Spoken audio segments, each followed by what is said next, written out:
Every week we do a Q&A with interesting and accomplished members of the adaptive community to find how they persevered, how they innovated, how they built communities, and how they found solutions.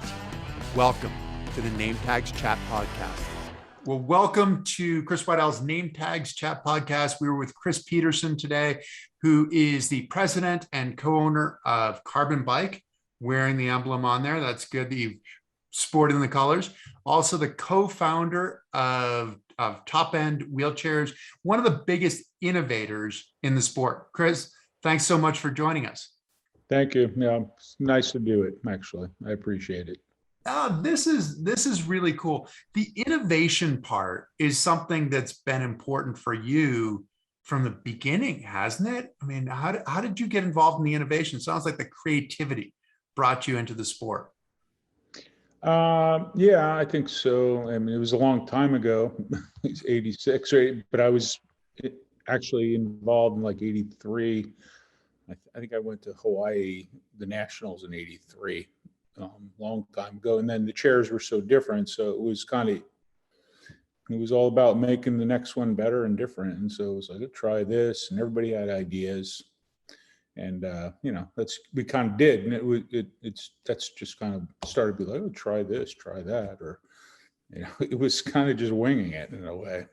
Well, that's the way it was in the beginning, wasn't it? Because I mean, it went from 50-pound stainless steel hospital chairs to and those were sort of like people working on their hot rod kind of thing, right? Where you're like dropping upholstery, changing push rings. They were doing all that. That was a tiny bit before me, but I saw that. And then I was a little bit in the section after where people really decided they weren't going to use the chairs they got from the hospital and modify them. They were going to make some things. And that's kind of what started happening. There was a pile of different chairs people were making, four-wheelers back then, but they were not everyday chairs anymore. How long ago was that? Because was that still, because at one point you still had to have like push handles to qualify as a wheelchair. You still had to have a footrest, even if you were a double amputee. Yeah, I think that was, again, I'm not that old, I guess. It was a little before my time, but that was probably in the 70s where that got switched. I remember seeing chairs like that, but it was mostly when I got involved, the guys that were good, they all kind of they were starting to do their own thing. And I think there was no push handle rule, I think, at that time. I'm not sure. But there was, I mean, the chairs were crazy, guys with cowboy boots on, feet crossed, duct tape around them. I mean, I have videos, old ones, and it's true though. It's like, it's the way it went. Yeah, people racing in jeans and cowboy boots. Yeah, it's true. It's like, actually, I remember even was it some race, and some woman had high heels on because it hooked into the footrest good. It's like, it's a good idea. Yeah, it's cowboy boots, I think, had that too. Maybe that was why they did it. They had the big heel on the cowboy boots. The high heels were probably a little bit lighter than the cowboy boots were. Yeah, anyway, but downhill. But anyway, yeah. Oh, that's absolutely hysterical. Now, but when you got into it, it was really more bike kind of technology, starting to take that technology from bikes as opposed to wheelchairs, wasn't it? Yeah, I think they started crossing over there. Better wheels, better tires.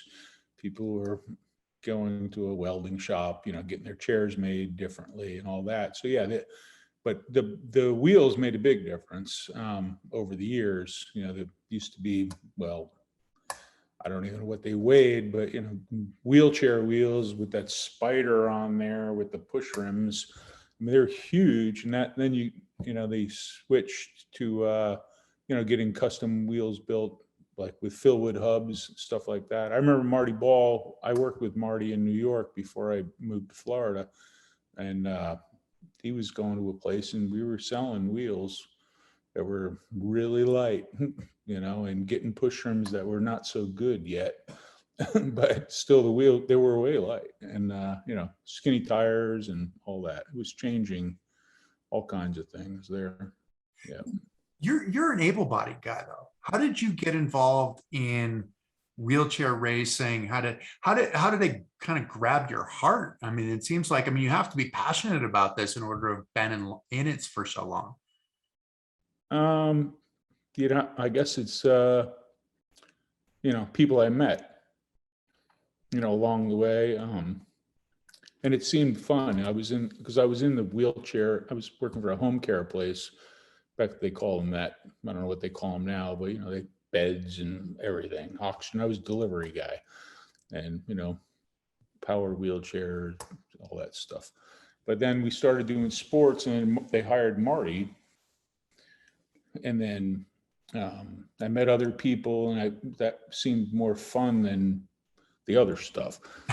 So I got involved with the sports end of it, and I was kind of into it. I was kind of athletic, and I met other people. George, I met, and all through that actually. So then, it seemed cool. I don't know. I kind of liked it. Seemed like a cool way to go, as opposed to the other side, which was more medical hospital. Yeah, well, I tell people it's like I don't know. Some people might be offended, but to me, it was like the kind of the happy side of disabilities and things like that. And but it was, and I did the other stuff. My grandmother was in a wheelchair, for 20 years or 30. So you'd seen a fair amount of that. And then George Murray was the guy you started Top End with, right? And I mean, George was one of the first big racers. Yeah, George. When I worked in New York with Marty Ball, Marty organized some racing. George came, Gary Kerr came, Junior Rice came. It was a long time ago, and and then George was there because he was friends with the one woman that was working up there or something. I don't know, but I met George, and he saw that I was kind of into it, and so he kind of said, well, maybe you should come down and work for Jerry Smith or something. And I was like, maybe. And then I did like a year, 8 months later or something. And did you have any background in any of that other stuff? You said you were a delivery guy. Did you then start figuring out how to weld chairs and create chairs and that kind of stuff? I learned when I was in New York, still up there. I was kind of on my way to moving to Florida to work for Handcrafted Metals was Jerry Smith, and then it's where George was. And I kind of learned a little bit. We were not. It was all steel. We were brazing. It was different, like chromoly it is, but it's kind of not. It's not welding. It's not arc welding. So that's all, everything was made, and then it was switching. But so I moved down there, and then I just had to learn how to do it. I went to a school for a couple hours or something.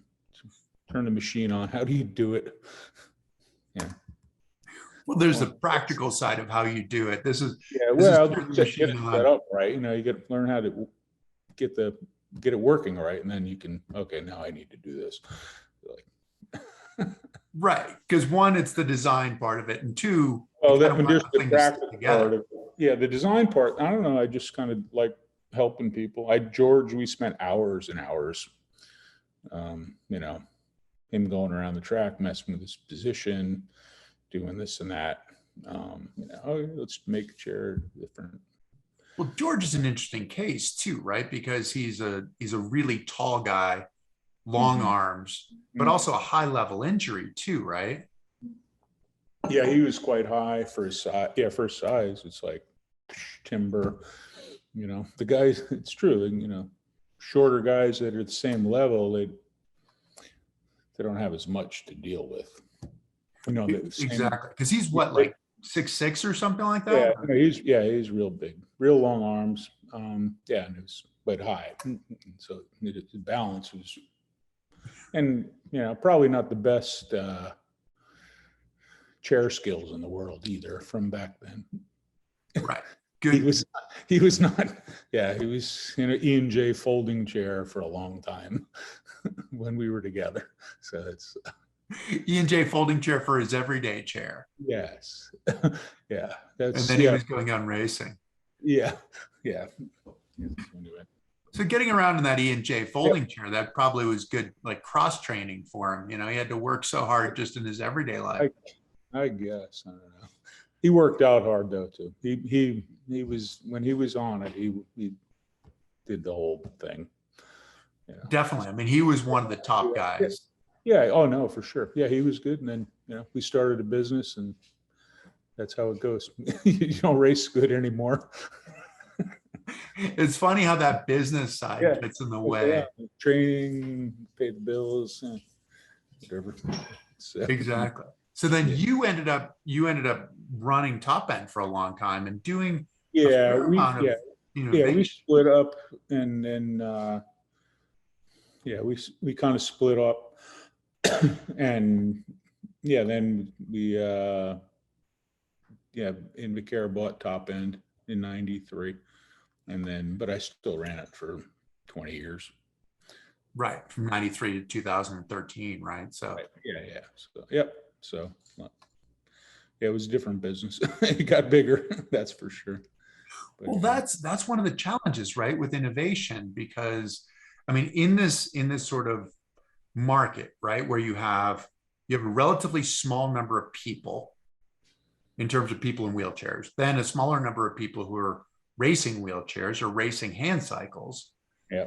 So to go and innovate, and then you have a company that is more bottom line oriented in terms of, well, we want to spend money on something that makes us money, not as much on something that's going to cost us a bit more money.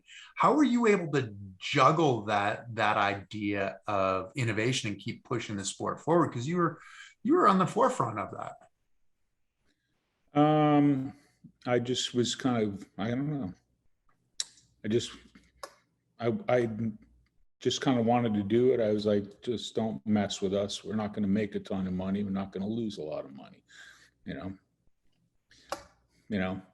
Have a good time or whatever, I guess. But yeah, we work on, would help people and do that. I don't know. It's not a good answer, but we just kind of kept going and just kept pushing, and we were in a good spot. That's all. That's what you have to do, I think.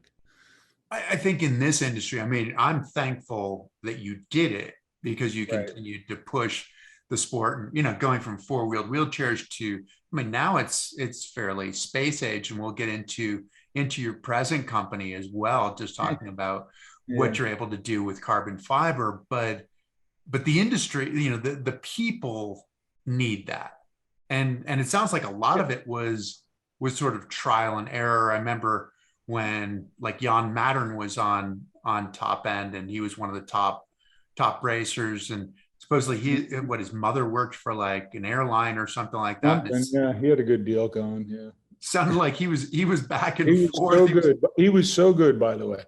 He was one of the most talented guys I built chairs for, actually.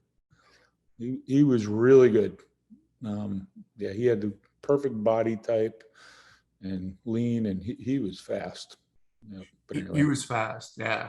And yeah, really fast. And but you're saying that as he was really good as an athlete. Was he also really good in terms of getting the chair fit properly, where you guys could go back and forth, and he'd say, well, this is what I want to see here, and you could help build it? Or how did that work? How did that work for you? I built him a bunch of chairs. I don't know, a few chairs. I don't know how many, but honestly, he was an easy build. His body type was just like, it was just like easy. He didn't, that's basically it. He was one of those, he's low enough injury and thin, and so even the chairs, once you made one chair, okay, change the other one a little bit or whatever. Got long arms. He had no arm issues over the fenders. It was like, whatever, and that didn't, that's a big deal for a lot of people. And he didn't have that, but he yeah, innovation though. But were you going to say something about a chair he had? I thought you No, were. no. I mean, I'd kind of seen his chairs from distance, but I've never, Mhm. I don't know Yeah. anything about his specific No, chairs. he was no, he was real good. So it's interesting that you talk about that because there are different parts of the market too, right? Where you have somebody like him who is a low level injury, who is thin, who has long arms, because most people, I mean, a lot of people out there don't understand that one, having being thin, having narrow hips helps you to get that power into the ring of your wheels. So it helps you to go forward. Long arms, super helpful. I mean, Daniel Romanchuk, we'll see Yeah. him. Lightweight guys, long arms, chairs narrow, super stiff too. Right. Smaller chair is the stiffer it is. But It, it yeah. gets simple. But then there's the other side of that coin where you have the higher level injuries, the ones who might not be as thin, might not fit into the chair quite as Mhm. well, shorter arms, that kind of thing, where you really had to get creative. I mean, you're building a whole bunch of chairs. Does that make it easier to look at some of these other guys and go, okay, that's going to be a little bit harder, but I think I have an idea of how I can solve your problems? Yeah, well, it's yeah, you kind of step by step a little bit. Um, you make a chair, and then next one would be better because you don't. Some of them, and the higher the disability, or the less function, whatever. Um, those are the hardest ones. Guys that are more able, they can just hop in anything. So it feels pretty good. Put a little foam under your knees or something.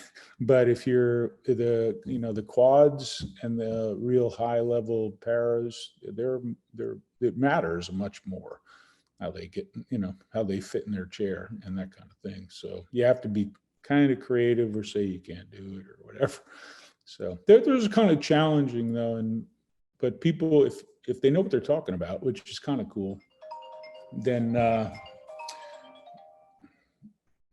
um, yeah, then it's nice to make a chair like that. We just made one actually for a high level quad, and it's the cutout axle thing, and it all shelled in. I mean, his feet sit on a thing like Heinz did, kind of, but his knees are higher than Heinz. It's like he's putting some plate on there or something. But their chairs are pretty cool. Build a few of them like that. Well, I'd imagine that's got to be kind of fun in some ways, the problem solving, but it is a challenge too, because sometimes it is just evolutionary, isn't it? Where you build one Yeah. chair and you're like, okay, that's good, but this Yeah. one's not so good, where you're talking about welded aluminum. And it's like, well, we can't really move it now. Not too much. Yeah, you can't move too much. We can move some things, but not too much. It's not worth it. It takes too much time. You can build a new chair easier sometimes, a frame. Exactly. You build that new chair.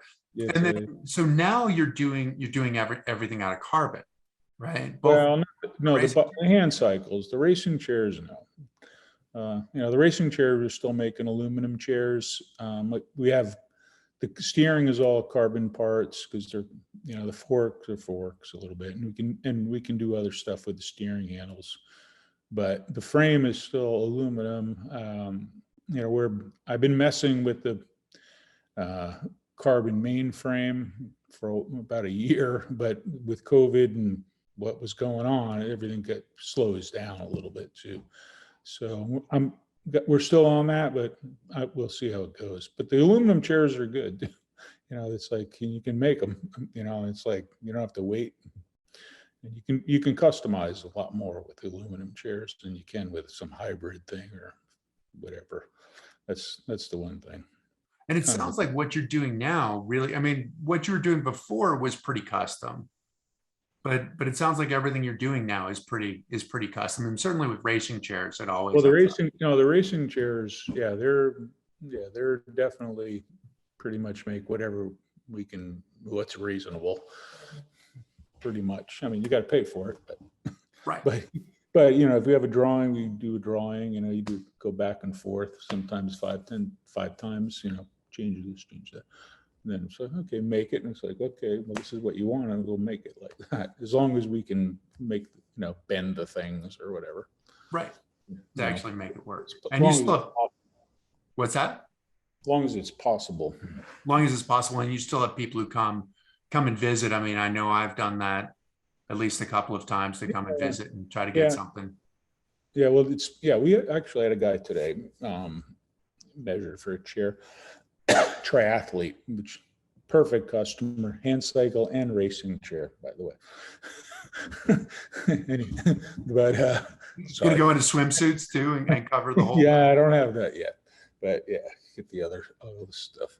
But yeah, good people in. But again, with COVID, it's been like nobody. I mean, even still, people aren't traveling that much. You know, like the Canadians all would come to Florida. They always did forever. They couldn't even come. Now they can finally kind of come. You know, so it's been tough with, and people are nervous and whatever. So, but it's getting better. Yeah, it's been this long distance making of wheelchairs because sometimes, I mean, I imagine some people are really good, but the idea of like, okay, this is what I want, and for you to figure out what they want, Yeah, long distance can be a challenge. it's a guessing game. Yeah, and then the higher the level athlete, the more critical it is because that much, that much smaller. Makes it a big difference.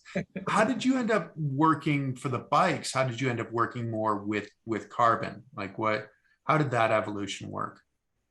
Um, well, before I left Top End, I was kind of, well, Franz Needlesbach, you know who he is. Mhm. Franz basically was Carbonbike.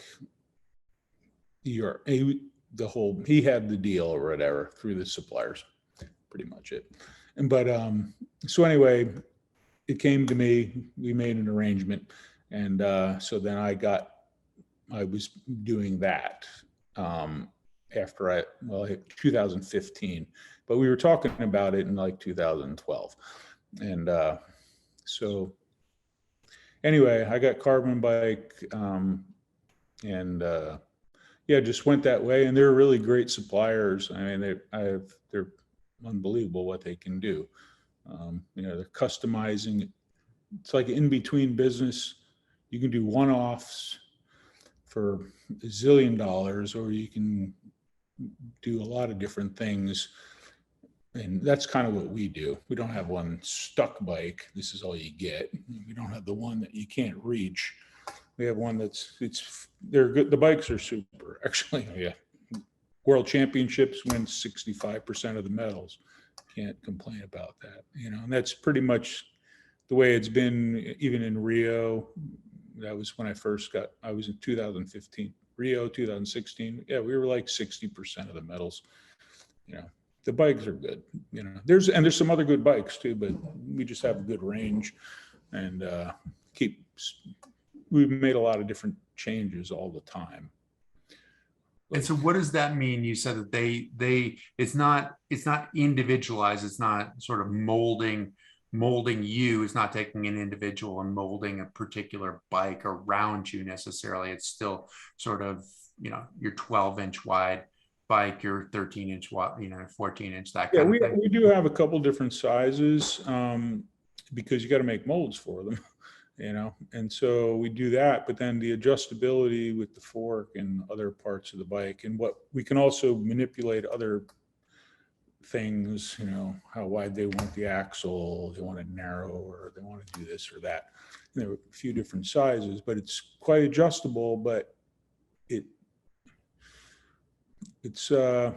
works really well. That's, you know, because you can get bikes, there's hand cycles made in Europe, a couple of them. I mean, it's built for you. It's like $25,000, you know, without wheels or anything. And then if it doesn't fit, what do? You know, you can't even sell it, kind of, a little bit. So yeah, it would be nice to have that capability, but it's a little bit by their market. I don't know if it's realistic at the moment. So. Yeah, no, that's for sure.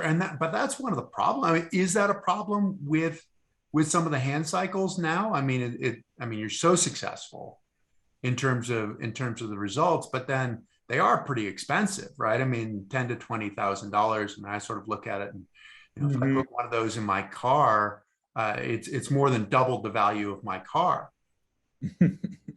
Yeah, no, it's a tough one. But it's just like able-bodied, able-bodied cyclists, they spend a fortune on their stuff too, if you're good. So we all have the right to get really, I mean, I have a few bikes that are not, that are expensive, and they only have two wheels, and the frame is a lot less. If you look at a hand cycle, one of our hand cycles, and you look at my bicycle downstairs, it's way less work to build a bicycle. It's all in two dimension versus Yeah, and being really in three dimension. plus they'll make 1,000 of the same model because they have, a lot of customers. And that's part of it, right? I mean, the whole seat, bicycle. raise the seat, raise the seat, move your handlebars, everybody can ride the same bicycle pretty much if you had to. Right, exactly. And you see that everybody, people, almost all of them could ride the same bike around the block, and they would live. Yeah, and you even see that like the final stage of the tour, right? Where you'll get like the tallest guy in the Tour de France with switching bikes with the shortest guy. Exactly. Yeah. So, kind of fun. You can't do that in a hand cycle. You really can, and you most assuredly can't do that in a racing chair. Exactly. Yeah, both. Yeah. I mean, the hand cycle probably is a little bit easier. There's a little bit more range of fitting where. Yeah, the hand cycle you sit on top of more. The racing chair you sit inside it. Right inside of that, and so the hand cycle for sure. More people can ride a hand cycle. Yeah, no, that's for sure. So anyway, so with that is, I mean, it's exciting. I remember it was a long time for me to actually get into a hand cycle. I mean, I raced wheelchairs for a long time, and occasionally I had a hand cycle, but I often, loaned my hand cycle out to somebody so that I could get somebody to train with me when I was in my racing chair. And usually it matched up where, they were faster as a result of the hand cycle, but not so fast that I couldn't stay with them. So it worked out okay. But looking at some of this stuff, I mean, it's got to be exciting though. I mean, it's because one for you said you've got a couple of expensive bikes, but you also ride a hand cycle, like legitimately ride a hand cycle. Yeah, well, I'm not right now because I had back surgery last year, but I'm riding. I think I could now. My back is fine, but I'm not going to do it. That's why I like doing it, and learned a lot, doing that. And I was in Europe at some hand cycle race. I don't know which one, because I was going for work, and then they were allowing able-bodied guys to race. And this one guy, it was a dealer of ours in Holland. He raced, and he came to Florida. I know him quite well. He was racing, and I'm at the race watching, and I'm like, I can do that. I'm like, because I was I was in pretty good shape. I always rode my bike. I can do that. I can make my own. And so then I went and raced, and I was pretty good for a while, and it was fun. I learned a lot, and the sport changed a lot since then too, because they were all mixed too. I was riding a kneeling hand cycle, and then you have the recumbents. We were all mixed back then, and which was kind of a cool race actually. A lot of people like that, but now it's all split up. So but it was fun though. Yeah, were the lower level injuries, and so you would qualify as a lower level injury, I guess. Yeah, I mean, I had no advantage over double amputees. I'm just carrying weight. I was carrying a lot of legs. Yeah. It was like it was on flat ground, okay. Uphill, no good. But yeah. What was that transition like? Because I mean, you said you were fit from riding your bike, which, you've got a good engine, cardiovascular engine, but you hadn't been using your arms for that specific kind of, endurance, sort of the upper body endurance, plus you're carrying around, the more fit you are cycling, the more weight you're carrying around hand cycling. Yeah. It's funny you asked that. I think the biggest deal was my legs, dealing with being in that position, in that kneeling position. And like, even if I didn't ride for once I was going really good, and then I didn't ride for a month or two or something for some reason, it would be like, oh, my leg, and I would have to get out of the bike. I mean, and then actually I remember I had one bike kneeling, I had footrests and I could kneel. So when my legs were bad, I still could put my feet on the footrest. I could stretch them out. So really, you could put them in front of you. Yeah, I could switch. And then finally I cut those off because I was not doing it anymore. So I was just all kneeling. Yeah, I remember that was pretty fun. So when you were kneeling, your legs were actually like going to sleep if you weren't doing it all that often? My legs never went to sleep, but it was just a stretch. It was like, it's just not easy to do that for 2 hours. Like kneeling when you can feel it. It was not fun. But it's also not quite as bad as being in a racing chair, which. No, I never did that really. I did that a tiny bit. I couldn't, my legs were too big. Yeah. Sadly, I tell some people they're too big to wheelchair race. It's like, I don't tell them necessarily, but it's not going to work. It's like, unfortunately. You're going to enjoy hand cycling way more than you'll enjoy. Yeah, I mean, I like wheelchair racing. I hope it thrives. It's fun. It's good. I mean, you've seen so much and so much progression in hand cycling as well, right? I mean, in not in hand cycling, but in wheelchair racing, where, I mean, just the times that they're doing now. I mean, you look at Daniel, who did a virtual marathon last year of 1:13, like 1:13. That's over 20 miles an hour in a racing chair, 1 year. Yeah, it's crazy how it's going. Yeah, the training is way higher. That's, the training levels, coaching, good equipment. Yeah, make sure your wheels are straight. That always helps. And that it's kind of like that. And it's the same in all sports. I mean, if you don't have a coach, if you're not paying a coach kind of thing, or at a place, I don't think you're competitive probably much anymore. Not, it's like, because it's gotten quite scientific, I remember going to nationals in Pennsylvania a long time ago. It was party central. It was a national wheelchair games. It's like party on. That's not happening anymore. Well, it was social as much as anything, and I don't think I went to those in Pennsylvania, so that preceded me. It was Edinburgh. Yeah, that was a great place actually. George did the 4-minute mile there with against Knaubb, Marty Ball, and Gary Kerr, and Candace Cable did it just for the women, just to see what she would get, because we're trying to break the 4-minute mile. And did they actually break it at that event? George did 3:59. He set it up. We set it up. He set it up. It was the year we got married, right? It was Mary's here. We got married. We was on our way to our wedding in New York. Oh, you weren't there, but I was. And it's true though. I'm assuming you're talking about nationals, not the wedding. No, yeah. He was at the wedding. Yeah. Yeah, she was at the wedding. Yeah. Were you there? I don't remember. That is funny. So did George set it up like the way that Roger Bannister kind of set it up, where like, you take the first lap, you take the second lap, you take the third lap? No. It was individual time trial. Oh, it was just a time trial. It was individual. Yeah, he set it up. He was like, I can do he was the first one to do the 5-minute mile. And then he's like, I can do the 4-minute mile. And we've been doing testing down in Florida. I'd go to the track and he'd be doing laps. I'm telling you, it's not smooth, whatever. And then he knew all the, he was kind of, I think it was after he was on the Wheaties box. So he was like, kind of, oh yeah, it's going good here. And I think that, and he won Boston right before that.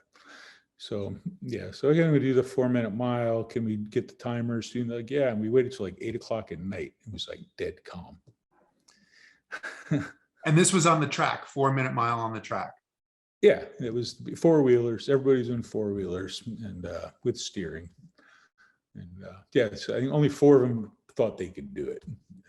So where did the other guys end up? Because those other guys were all really good racers. Jim was like 4:04 maybe, and then Gary and Marty, and then I think that was it. And then Candace did like 5 minutes or something. Yeah, she did. The only woman that did it.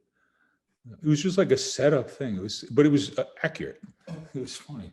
But it was what? It was accurate though. They had the timing that was where they had nationals. They just had the equipment there. So okay, we'll do that.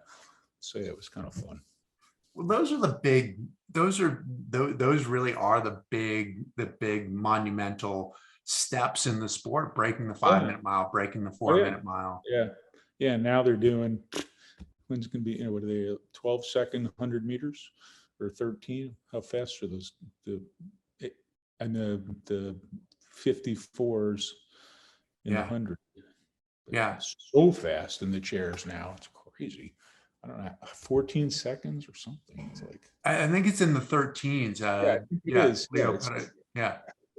And 200 is faster than runners, I think. 400, I think, is right there because it's like 43. Really close. 43, 42.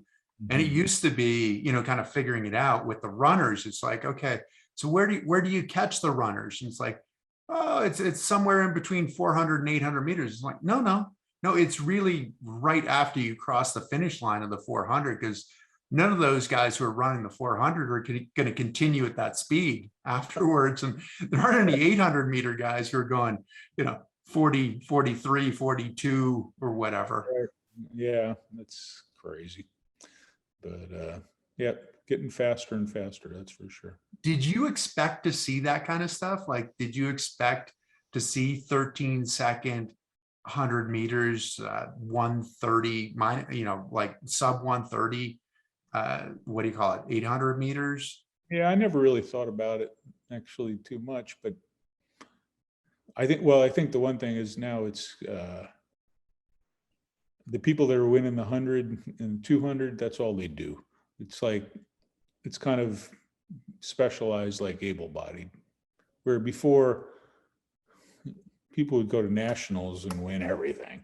If they were good, they would run the table. It's like now the guys that are sprinters, 100 meter, 200 people, they don't do the 800. And maybe they'll do the 400. So I think it's more specialized. So I can see how it would get faster because you can't do both. Well, it's going to be interesting to see because like Romanchuk is going to do everything. Well, it's possible, but it's just not, there's not many people that can do that. That's so he could do it, but it's not, there's not a lot of people that could, I think. Well, some of those guys, like the guy from Finland, Petataki, is that his name? Yeah, but he never ran long ever. No. I mean, like for him, it really 200 gets to be a long race. Like he gets out of the hole like a madman, but he also is sitting almost straight up and down. Yeah, he's like standing sort of. It really is. And so you look at that, it's going to be interesting to see like a Romanchuk, to see what he can do, because it's reminiscent of those guys like a Claude Isserat or those kinds of guys who in Barcelona, right? I mean, I think he won the 100, won the marathon, won a bunch of stuff in between. Claude was super when he was on, he 1500 at the Olympic exhibition, that was his thing. He won that twice. And the Trent and Mustafa won it once. Right, exactly. 88 or whatever it was. I remember we were at a condo somewhere watching it when Ben Johnson got busted for doping. It was and Mustafa, I think, was behind Craig. Craig, I think he, no, yeah, Craig. so that was 88, right? It was Yeah, Craig. Craig just pulled him along mindlessly, and Mustafa was like, four-wheeler, like chair was terrible. He's like, worst race ever.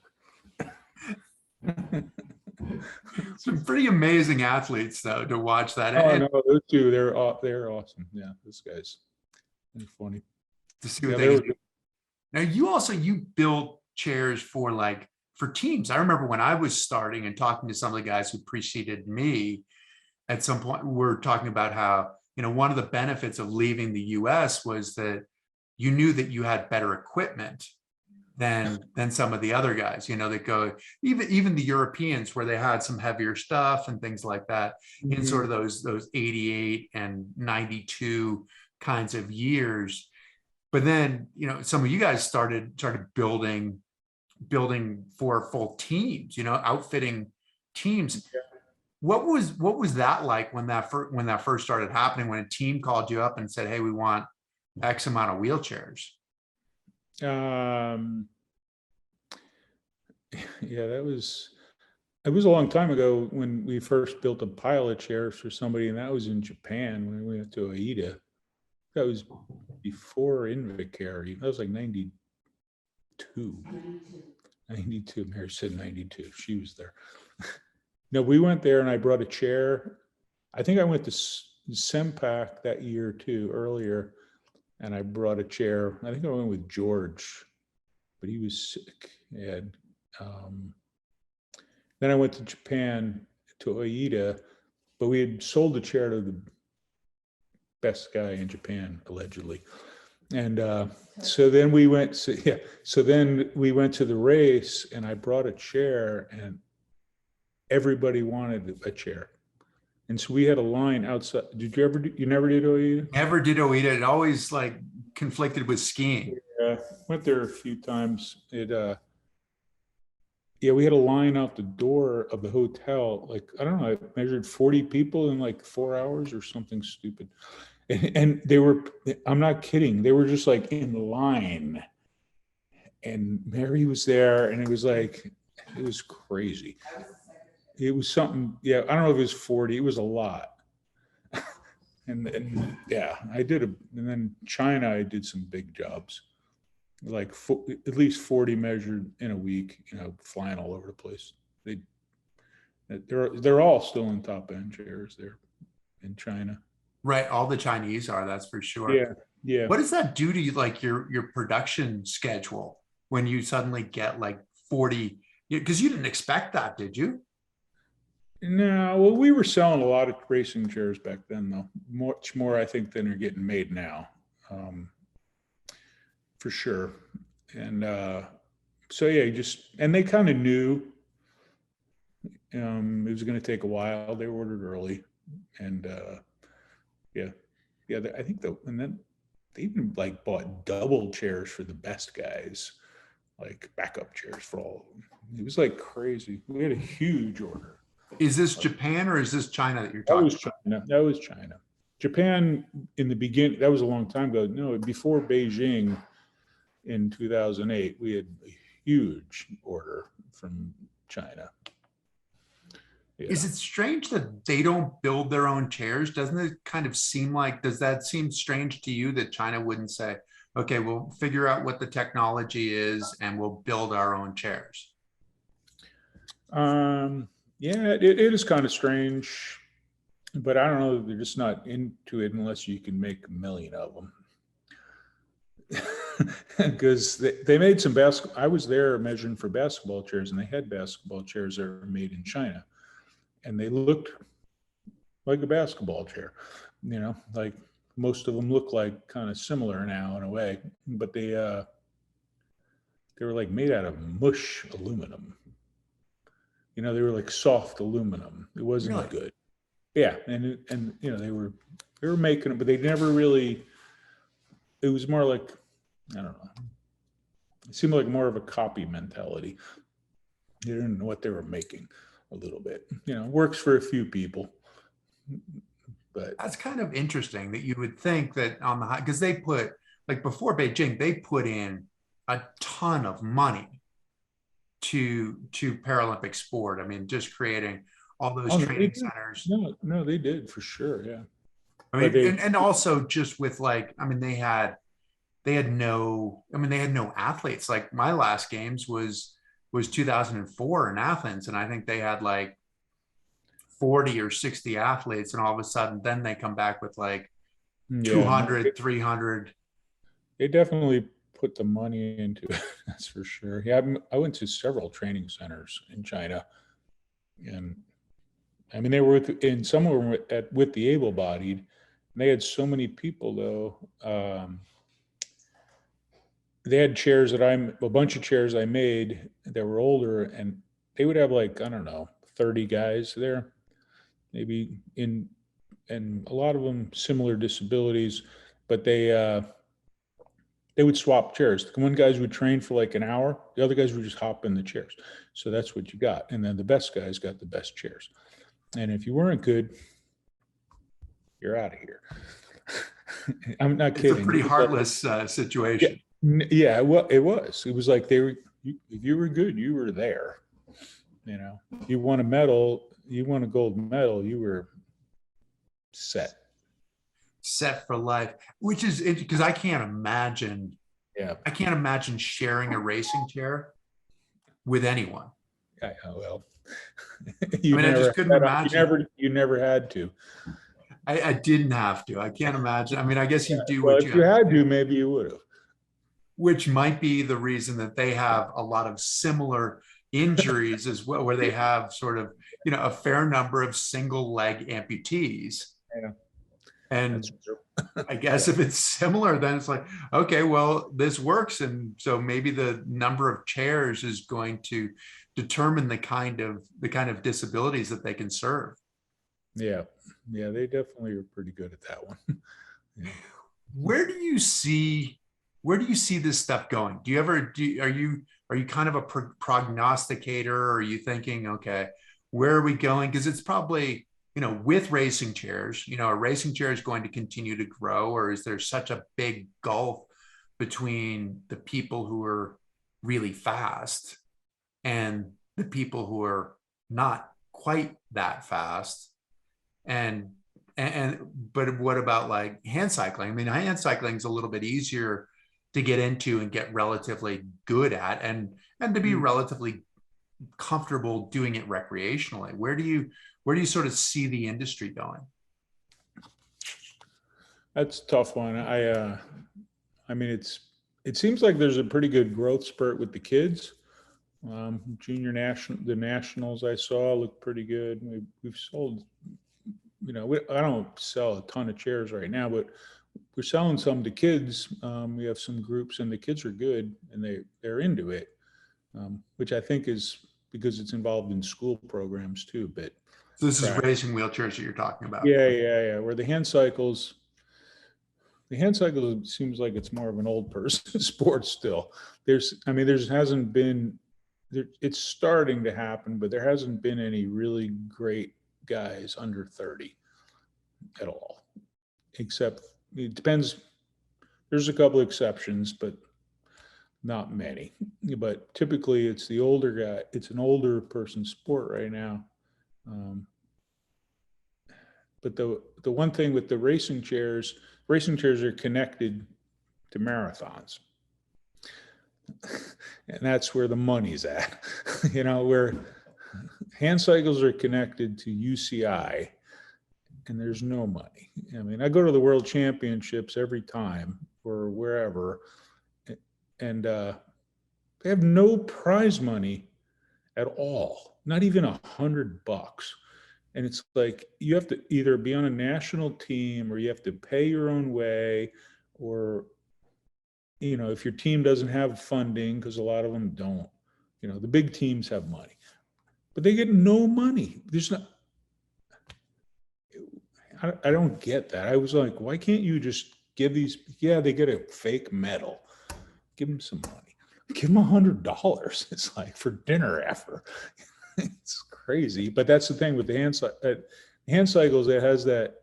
You have to be can really connected, have a team. I think to do it long term, you got to be really good. And the wheelchairs seems more. I don't know. I think the wheelchairs are going to make it, but if they overprice the product, that won't help. Well, I mean, that's going to be the challenge, because I mean, we benefited, like my generation benefited from those guys who preceded us, where even like local races would have prize money, where it's just a local 5K, a local 5 miler, you know, a 10K, whatever it is. It might be 500, 400, 300, 200, 100 kind of thing paying out. Yeah. Hey, that's great. And even the bigger races, like you go to like a Peachtree, which is far more, you know, which costs a little bit more money, which to get there in Atlanta has a much deeper field, but you know, usually you could kind of at least break even, which is helpful to stay in the sport, right? Yeah. Well, the wheelchair racing does that, you know, with the big races, the marathons and you know, so it kind of brings the kingpins in. So the other people want to be there too, which is cool. And they get, you know, they get motivated, get better. I mean, you don't want to go to, you know, you'd rather make no money at a big race than make no money at a race where nobody's at. You know what I mean? You know, it's like we were together at the start line or whatever. It was for a moment, but we were. Yeah, I was ahead of them. Yeah, exactly. Make sure you place your photographer strategically. Yeah. Get out there. No, don't go too far. Like this, stay within 100 meters. But I had no idea that there was no money in hand cycling, that there's no prize money, and it's not really supported because there's no money in the World Cups and the races that really matter to get to the Paralympics. There's no money in it. The money comes from the national teams, either by bonus or some are on salary, depends what country you're in. And so they can just whatever, they're on salary because that's how it is. And then like our country's not. And so if they win a medal, they get money, or if they get some stipends, but it's not, you can't make a living. And then local races do have some money, small ones, like even the one we have in Florida. I've sponsored it this last year, Top End did it before, you know, at least you win a couple $100. Yeah. And it wasn't that much money, you know, it's like less than a hand cycle, you know, but yeah. But I mean, people love to get $50, you know, I don't get it. It's easy enough to get a flat tire on $100 tire too, right? Yeah. So but the wheelchair races have big money. You know? That is interesting. It's easy enough to kind of look at, and there's more sort of popularity with the hand cycles because it's sort of, you know, it's a smaller barrier to entry in some ways. You get in, you pedal, you know what you're doing. Whereas wheelchair racing, first you have to be able to get into it. Then you have to figure out how to position yourself in it. And then there's the technique of actually trying to do it well. And even just the steering. I remember my first racing chair, I got into it in the crown of the road. I'm like, well, I keep ending up in the dirt here. Like, what's going on? Zigzagging around. Yeah. Which is a challenge, but I had not realized. So that'll be interesting to see where things go. And yeah, because I'm with you. I think that wheelchair racing is such an incredibly beautiful sport. And when it's done well, you know, done by the people who really know, and looking at like, you know, looking at the 800, looking at the 1500, at the 5000 of, you know, particularly like the T54 men and women, like looking at it going, that's a real race where you've got those races should never be touched. That's what I think as well. And I don't know that that's all what everybody else thinks. So we'll see what happens. I don't know. That's what a can of worms that one is. But yeah, I mean, I don't know how they overrepresented, they said, or something. You know, the wheelchair racing is a reason. It's good. It's good and it's entertaining. And I think that's. Well, it is. It's entertaining, and it's the I've said this to many people, and no offense to other sports, but you don't get on the front page of the Boston Globe playing others. You know what I mean? It's a role model for the sport, for the industry. You know what I mean? Like for disabled sports, whatever you want to call it. It's the kingpin sport. Basketball is great. Tennis is great, but people can relate to this. There's crashes, there's high speed. There's a lot of, and it's a job. I mean, it's not easy. And and it's like, I think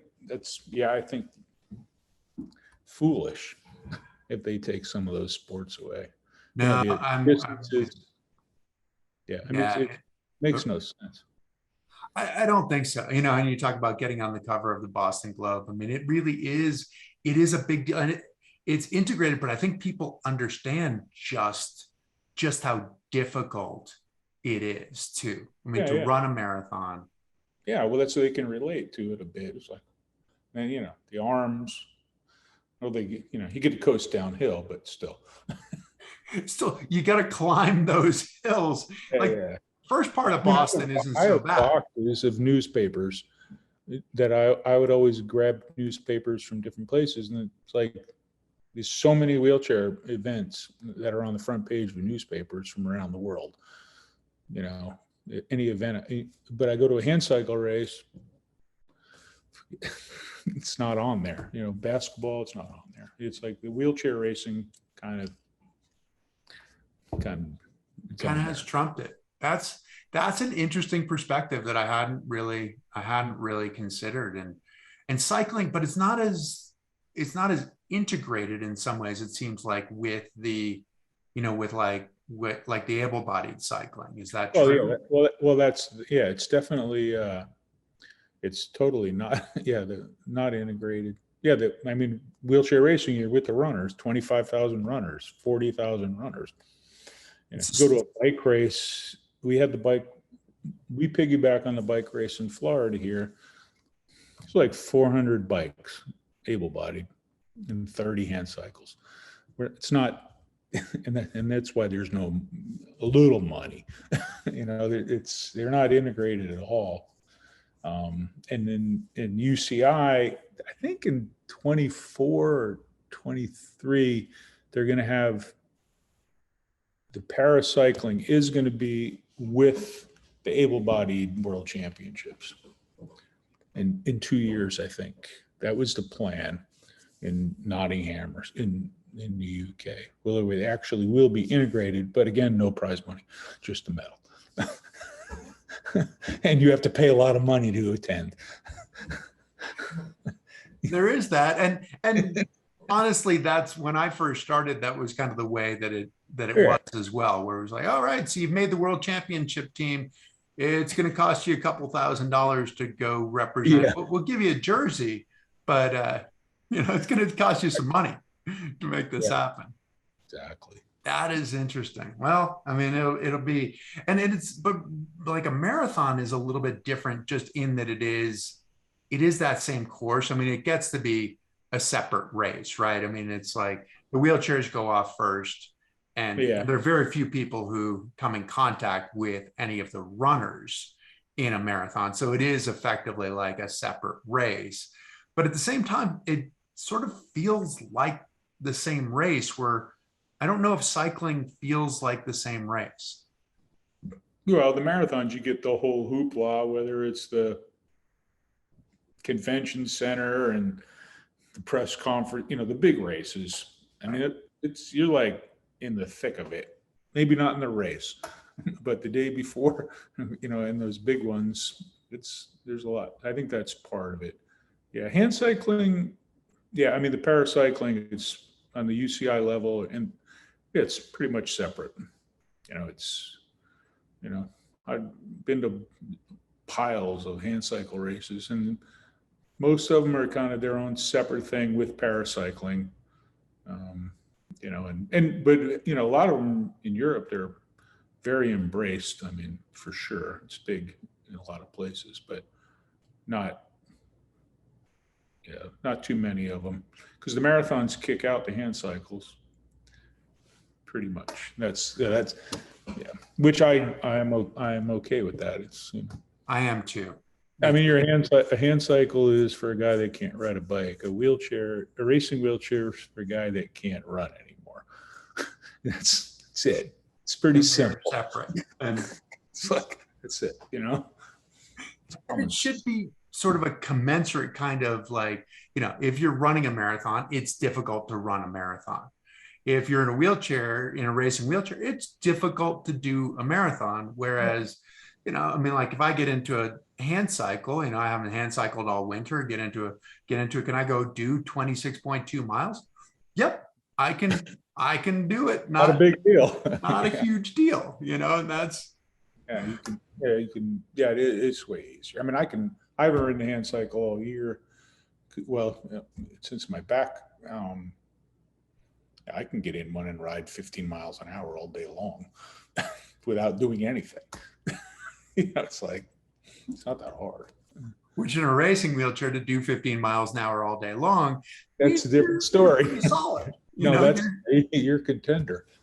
You're not that bad. So I assume this is the first games that you haven't gone to in a while. Yeah.